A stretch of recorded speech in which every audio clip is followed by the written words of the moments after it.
റഷ്യയിൽ നിന്ന് India crude oil വാങ്ങുന്നതിൻ്റെ പേരിലാണല്ലോ ഇന്ത്യയും അമേരിക്കയുമായിട്ടുള്ള പ്രശ്നങ്ങളുടെയൊക്കെ തുടക്കം. അപ്പോൾ ഇന്ത്യ റഷ്യയിൽ നിന്ന് ക്രൂഡ് ഓയിൽ വാങ്ങുന്നതിൻ്റെ പേരിൽ ഇന്ത്യക്കെതിരെ വലിയ രീതിയിലുള്ള താരിഫ് അമേരിക്ക ചുമത്തി. പരമാവധി 50% വരെയുള്ള താരിഫാണ് അമേരിക്ക ചുമത്തിയത്. അപ്പോൾ ഇത് പിൻവലിക്കാനായിട്ട് അമേരിക്ക മുന്നോട്ട് വെച്ച വ്യവസ്ഥ, നിങ്ങൾ റഷ്യയിൽ നിന്ന് ക്രൂഡ് ഓയിൽ വാങ്ങുന്നത് അത് ഒഴിവാക്കണം. അപ്പോൾ വേറെ മാർഗ്ഗങ്ങളൊന്നുമില്ല, അമേരിക്ക കടുംപിടുത്തം പിടിച്ചു. അപ്പോൾ ഇന്ത്യയെ സംബന്ധിച്ച് വലിയ തിരിച്ചടികൾ ഇതുമായി ബന്ധപ്പെട്ടുണ്ടായി. അപ്പോൾ ഇന്ത്യ പിന്നെ അമേരിക്കയെ അനുനയിപ്പിക്കുന്നതിൻ്റെ ഭാഗമായിട്ട് റഷ്യയിൽ നിന്ന് ക്രൂഡ് ഓയിൽ വാങ്ങുന്നത് വലിയൊരളവിൽ കുറച്ചു. ഇപ്പോൾ നാമമാത്രമായ ക്രൂഡ് ഓയിൽ മാത്രമാണ് റഷ്യയിൽ നിന്ന് വന്നുകൊണ്ടിരിക്കുന്നത്. പക്ഷേ ഇത് ഇന്ത്യ റഷ്യ സഹകരണത്തെ ഏതെങ്കിലും രീതിയിൽ ബാധിച്ചോ എന്ന് ചോദിച്ചാൽ ഇല്ല എന്ന് തന്നെ പറയണം.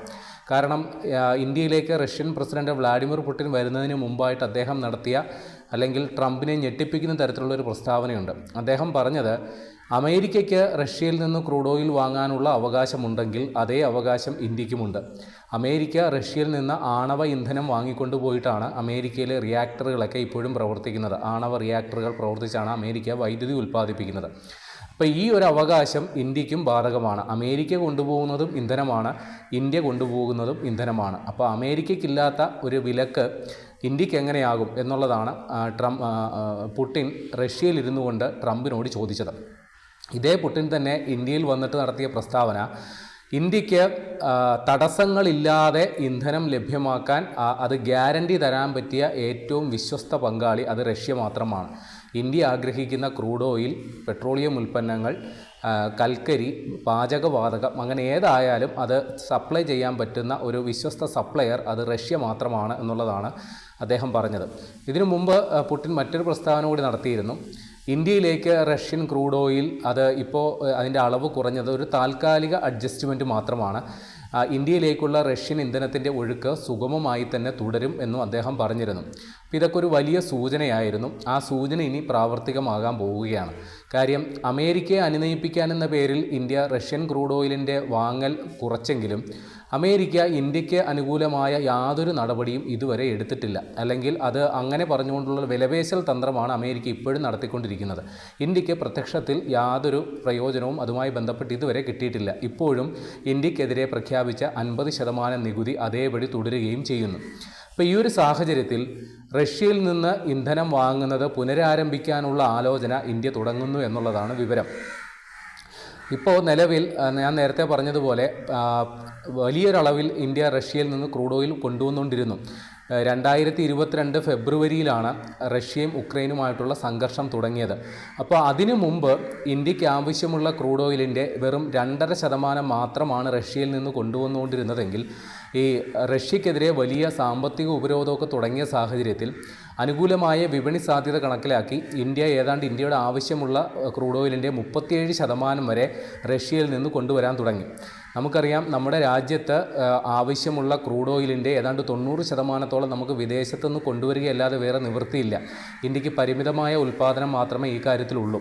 അപ്പോൾ ഈ ഒരു സാഹചര്യത്തിലാണ് റഷ്യ നമുക്ക് വിലക്കുറവിൽ ക്രൂഡ് ഓയിൽ വാഗ്ദാനം ചെയ്തത്.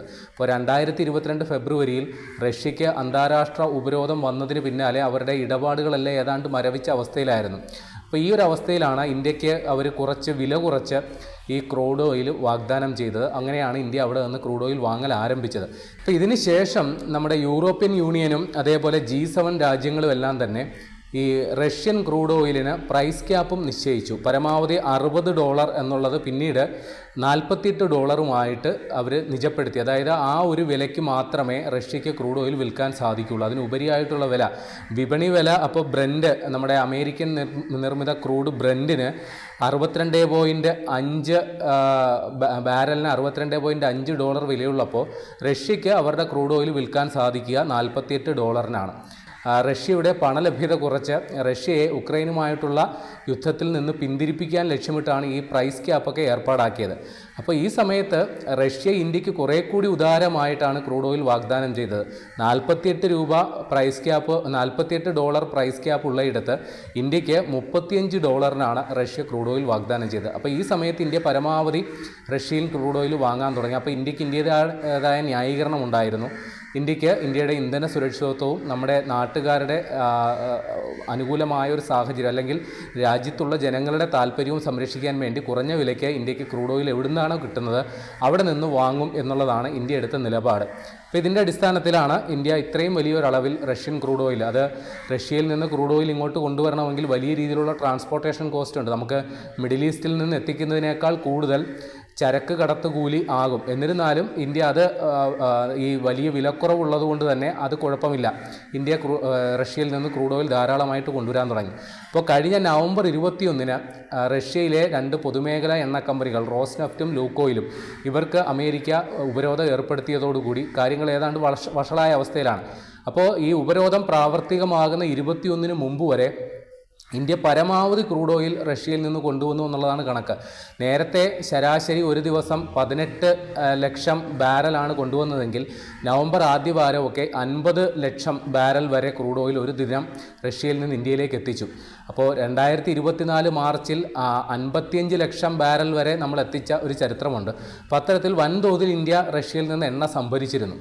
അപ്പോൾ അത് നമ്മുടെ ഇപ്പോൾ പൊതുമേഖല എണ്ണ കമ്പനികളാണെങ്കിലും ശരി, സ്വകാര്യ മേഖലയിലുള്ള റിലയൻസും മറ്റേ നായരയും ആണെങ്കിൽ ശരി, വലിയ രീതിയിൽ റഷ്യൻ ക്രൂഡ് ഓയിൽ നമ്മളിവിടെ കൊണ്ടുവന്ന് അത് സംസ്കരിച്ച് കാര്യങ്ങളൊക്കെ ചെയ്തിട്ടുണ്ട്. അപ്പോൾ ഇവിടെ കൊണ്ടുവന്ന് സംസ്കരിക്കുന്നത് വരെ ഉള്ളൂ ഈ അമേരിക്കയ്ക്ക് വലിയ എതിർപ്പ്. ഇവിടുന്ന് സംസ്കരിച്ച പെട്രോളിയം ഉൽപ്പന്നങ്ങളൊക്കെ അമേരിക്ക ഇന്ത്യയിൽ നിന്ന് കൊണ്ടുപോകുന്നു എന്നുള്ളത് മറ്റൊരു സംഗതി.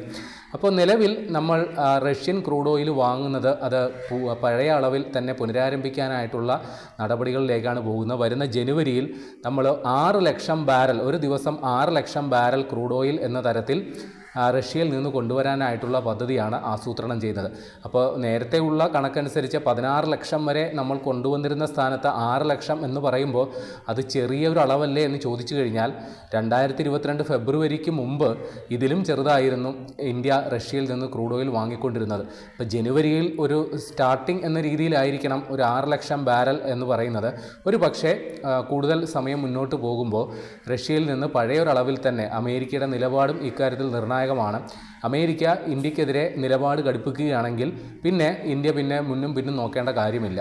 പക്ഷേ അമേരിക്ക ഈ കാര്യത്തിൽ വീണ്ടും ഇന്ത്യയുമായിട്ടുള്ളൊരു വ്യാപാര കരാറിലേക്ക് കാര്യങ്ങൾ എത്തുന്ന സാഹചര്യത്തിൽ നമുക്ക് റഷ്യയെ പിണക്കുകയും വേണം, എന്നാൽ അമേരിക്കയുടെ ആനുകൂല്യങ്ങൾ നേടുകയും വേണം. ആ ഒരു നിലപാടെടുക്കുമ്പോൾ രണ്ട് കൂട്ടർക്കും പരിക്കില്ലാത്ത രീതിയിലുള്ള കാര്യമായിരിക്കും ഇന്ത്യ മുമ്പോട്ട് പോവുക. മറിച്ച് നമ്മളെ ഇട്ട് പറ്റിക്കുക എന്നുള്ള, അല്ലെങ്കിൽ ഈ വ്യാപാര കരാർ എന്ന് പറയുന്ന ചൂണ്ടയിൽ കോർത്തിട്ടിരിക്കുന്ന ഇര കാണിച്ച് നമ്മളെ പറ്റിക്കാനുള്ള പരിപാടിയാണ് അമേരിക്കയുടെ നീക്കമെങ്കിൽ ഉറപ്പായിട്ടും പഴയൊരളവിൽ തന്നെ ഇന്ത്യ റഷ്യ സഹകരണം തുടരും, അല്ലെങ്കിൽ ഇന്ത്യ റഷ്യ ഈ എണ്ണ വ്യാപാരം അത് തുടരും എന്ന് തന്നെയാണ് പുതിയ സാഹചര്യങ്ങൾ വിലയിരുത്തുമ്പോൾ പറയാനുള്ളത്.